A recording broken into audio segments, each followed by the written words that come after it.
മലയാളത്തിലേക്ക് ബൈബിള് തർജ്ജമ ചെയ്തതിന്റെ ചരിത്രം പരിശോധിക്കുമ്പോൾ ഈ ബെഞ്ചമിൻ ബെയ്ലി എന്നൊരു മിഷണറി ഉണ്ട്. അദ്ദേഹത്തിന് മലയാളം കാര്യമായിട്ട് അറിയാത്തത് കൊണ്ട് അദ്ദേഹം 2 സംസ്കൃത മലയാള പണ്ഡിതന്മാരെ ബൈബിൾ തർജ്ജമ ചെയ്യാനായി അദ്ദേഹം സമീപിച്ചു. അങ്ങനെ ബൈബിൾ തർജ്ജമയ്ക്ക് അദ്ദേഹത്തെ സഹായിച്ച ഒരു മനുഷ്യന്റെ പേരാണ് ചാത്തുമേനോൻ.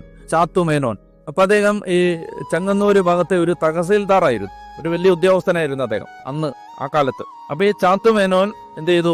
ബൈബിൾ തർജ്ജമ ആരംഭിച്ചു. അങ്ങനെ ബൈബിൾ തർജ്ജമ ചെയ്ത് യോഹന്നാന്റെ സുവിശേഷം കഴിഞ്ഞപ്പോഴേക്കും ബൈബിള് വായിച്ച് തർജ്ജമ ചെയ്ത് ചാത്തുമേനോൻ ഒരു ക്രിസ്തു വിശ്വാസിയായി മാറുകയും അദ്ദേഹം ആംഗ്ലിക്കൻ സഭയിൽപ്പെട്ട ഒരു മിഷണറിയുടെ കയ്യിൽ നിന്ന് മാമോദീസ സ്വീകരിച്ച് ജോസഫ് ഫെൻ എന്ന ക്രിസ്തീയ വിശ്വാസിയായി മാറുകയും ചെയ്തു എന്ന് ഈ ബൈബിളിന്റെ പിന്നാമ്പുറങ്ങളിൽ ഒരു ചരിത്രം കിടപ്പുണ്ട്. നിങ്ങൾക്ക് മനസ്സിലാവുന്നുണ്ടോ? അതായത് ചാത്തുമേനോൻ ജോസഫ് ഫെന്നായി മാറി. ഇങ്ങനെ മാറിയത് വിശ്വാസം ഈ